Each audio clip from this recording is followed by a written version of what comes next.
അവർ രണ്ടാളും കൂടിയിട്ടാണ് സ്വന്തമായ ഒരു വീട് എന്നതിലേക്ക് അവർ കെട്ടിയത്. ഒരു നമ്മുടെ ബാങ്കുകളിൽ നിന്ന് സർവീസ് ബാങ്കുകളിൽ നിന്നൊക്കെ ലോൺ എടുത്തിട്ടാണ് ആ വീട് കെട്ടിയത്. ആ ലോൺ തീർക്കാൻ വേണ്ടിയാണ് വീണ്ടും പെട്ടെന്ന് തന്നെ അവർക്ക് വീണ്ടും പ്രവാസ ലോകത്തിലേക്ക് തന്നെ പോകേണ്ടി വന്നത്. ഇപ്പോൾ അതുകൊണ്ടാണ് ഇത്രയും ചിലപ്പോൾ ഈ കടമെല്ലാം കൂടിയതുകൊണ്ടാവാം കുറച്ച് വൈകി പോകുന്നത് കല്യാണമൊക്കെ കഴിക്കാൻ. അങ്ങനെ അടുത്ത മാസം വന്ന് കല്യാണം കഴിക്കണമെന്ന് ആഗ്രഹമുണ്ട് എന്നാണ് സുഹൃത്തുക്കളോടൊക്കെ പറഞ്ഞിരിക്കുന്നത്.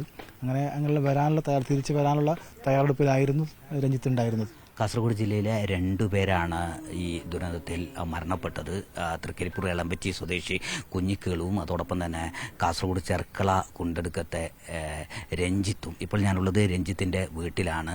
വൈകിട്ടോടെ രഞ്ജിത്തിന്റെ മൃതദേഹം വീട്ടിലെത്തിക്കാനാവും എന്നൊരു പ്രതീക്ഷയാണ് നാട്ടുകാരും കുടുംബാംഗങ്ങളും പ്രകടിപ്പിക്കുന്നത്. രാത്രിയോടുകൂടി തന്നെ സംസ്കാര ചടങ്ങുകൾ നടക്കും. രഞ്ജിത്തിന്റെ വീട്ടിനോട് ചേർന്നുള്ള കുടുംബ ശ്മശാനത്തിലാണ് ഈ രഞ്ജിത്തിന്റെ സംസ്കാര ചടങ്ങുകൾ നടക്കുക. വീടിനോട് ചേർന്നുള്ള ഒരയൽ വീട്ടിൽ അതിൻ്റെ പൊതുദർശനത്തിന് ആവശ്യമായ സൗകര്യങ്ങൾ ഒരുക്കുന്നുണ്ട്. അതിൻ്റെ തിരക്കിലാണ് ഇപ്പോൾ ബന്ധുക്കളും നാട്ടുകാരും ഒക്കെയുള്ളത്.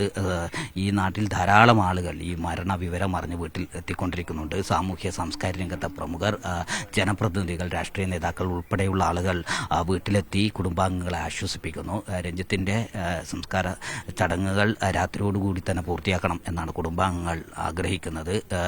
അവിടെ നിന്ന് നെടുമ്പാശ്ശേരിയിൽ നിന്ന് ആംബുലൻസിൽ എത്തുന്ന മൃതദേഹം ഏറെ വൈകാതെ തന്നെ രാത്രിക്ക് മുമ്പായി തന്നെ ഇവിടെ എത്തും എന്നാണ് പ്രതീക്ഷിക്കുന്നത്. ആംബുലൻസ് ഇവിടെ നിന്ന് അതിനുവേണ്ടി നെടുമ്പാശ്ശേരിയിലേക്ക് പോയിട്ടുണ്ട്. അതിനുള്ള എല്ലാ സൗകര്യങ്ങളും ജില്ലാ ഭരണകൂടം ചെയ്തു കഴിഞ്ഞു.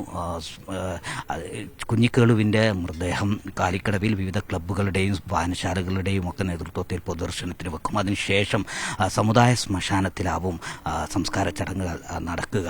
അതിൻ്റെ ഒരുക്കങ്ങൾ അവിടെയും നടന്നുകൊണ്ടിരിക്കുന്നുണ്ട്. ഇപ്പോൾ നമ്മളോടൊപ്പം പഞ്ചായത്ത് മെമ്പർ ചേരുന്നുണ്ട്. എന്തൊക്കെ ഒരുക്കങ്ങളാണ് ഇപ്പോൾ സംസ്കാരവുമായിട്ട് നടക്കുന്നത്? എങ്ങനെയായിരിക്കും ഇവിടെ എത്തുക? അതിൻ്റെ കാര്യങ്ങളൊക്കെ എങ്ങനെ പുരോഗമിക്കും? ഇപ്പോൾ കിട്ടുന്ന വിവരമനുസരിച്ച് 6:30 മണിക്കെങ്കിലും എത്തുമെന്നാണ് ഞങ്ങൾ പ്രതീക്ഷിക്കുന്നത്. 6:30 മണിക്ക് എത്തിയാൽ ഇപ്പോൾ നേരത്തെ സൂചിപ്പിച്ചതുപോലെ ഈ രഞ്ജിത്തിൻ്റെ വീട്ടിൽ തൊട്ട് മുകളിലൊരു വീടുണ്ട്. ആ വീടിന് മുറ്റത്താണ് ഇപ്പോൾ നമ്മൾ പൊതു ദർശനം വെച്ചിരിക്കുന്നത്. ഒരു മണിക്കൂർ ഇവിടെ പൊതുദർശനം വെച്ച് നാട്ടുകാരും പിന്നെ ജനപ്രതിനിധികളും ഒരുപാട് ഉദ്യോഗസ്ഥരൊക്കെ കാണാൻ വരുമെന്നാണ് അറിയിക്കുന്നത്. അപ്പോൾ അതുകൊണ്ട് 1 മണിക്കൂറെങ്കിലും ഇവിടെ പൊതുദർശനം വെക്കണം. അതിനുശേഷം അവരെ വീട്ടിൽ കൊണ്ടുപോയി, തൊട്ട് താഴെയാണ് വീട്, വീട്ടിൽ കൊണ്ടുപോയി കുടുംബക്കാരെയൊക്കെ കാണിച്ച് അവരെ ചടങ്ങുകൾ കഴിഞ്ഞ് അവരൊരു കുടുംബ ശ്മശാനമുണ്ട്, അവിടെ സംസ്കരിക്കണമെന്നാണ് ഉദ്ദേശിക്കുന്നത്. ഇന്ന് രാത്രിയോടുകൂടി തന്നെ സംസ്കാര ചടങ്ങുകളൊക്കെ പൂർത്തിയാവും. ഇന്ന് രാത്രിയോടുകൂടി എല്ലാം തീർക്കണമെന്നാണ് നമ്മൾ ആഗ്രഹിക്കുന്നത്. അപ്പോൾ അതിൻ്റെ തയ്യാറെടുപ്പാണ് ഇപ്പോൾ നടത്തിക്കൊണ്ടിരിക്കുന്നത്. ഇന്ന് രാത്രിയോടുകൂടി സംസ്കരിക്കണമെന്നാണ് നമ്മൾ അതിനുള്ള ഏർപ്പാടാണ് നടത്തിക്കൊണ്ടിരിക്കുന്നത്. രഞ്ജിത്ത് 1.5 വർഷം മുമ്പ് നാട്ടിൽ വന്നു. ഇപ്പോൾ വീണ്ടും വരാൻ, കല്യാണമൊക്കെ കഴിക്കാൻ വേണ്ടി തിരിച്ചു വരാനുള്ളൊരു ഉദ്ദേശത്തിലായിരുന്നു. അതിൻ്റെ ഇടയിലാണ് ഇത്തരമൊരു മരണം സംഭവിച്ചത്. എന്തായിരുന്നു രഞ്ജിത്തിൻ്റെ ഒരു സുഹൃത്ത് എന്നുള്ള അർത്ഥത്തിൽ? ഇപ്പോൾ രഞ്ജിത്തിനെ കുറിച്ച് പറയുമ്പോൾ നേരത്തെ പറഞ്ഞ പോലെ തന്നെയാണ്. നേരത്തെ പറഞ്ഞ നമ്മുടെ നാട്ടിൽ ഒരുപാട് പേരുണ്ട്, പ്രവാസ ജോലിയുമായി ബന്ധപ്പെട്ട് പോകുന്ന ഒരുപാട് പേരുണ്ട്. ഈ എൻ്റെ വാർഡ് 16-ാം വാർഡിനകത്ത് ഒരു വീടിനകത്ത് ഒരാളെങ്കിലും ഉണ്ടാവും ഈ ഗൾഫ് നാടുകളിൽ ജോലി ചെയ്യുന്നവർ.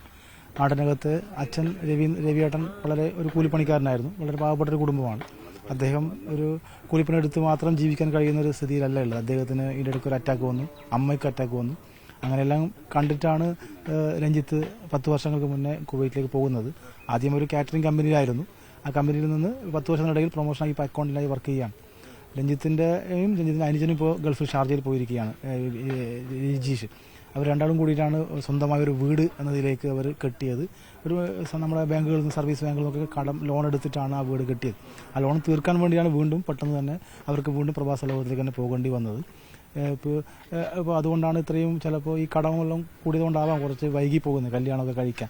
അങ്ങനെ അടുത്ത മാസം വന്ന് കല്യാണം കഴിക്കണമെന്ന് ആഗ്രഹമുണ്ട് എന്നാണ് സുഹൃത്തുക്കളോടൊക്കെ പറഞ്ഞിരിക്കുന്നത്. തിരിച്ചു വരാനുള്ള തയ്യാറെടുപ്പിലായിരുന്നു രഞ്ജിത്ത് ഉണ്ടായിരുന്നത്.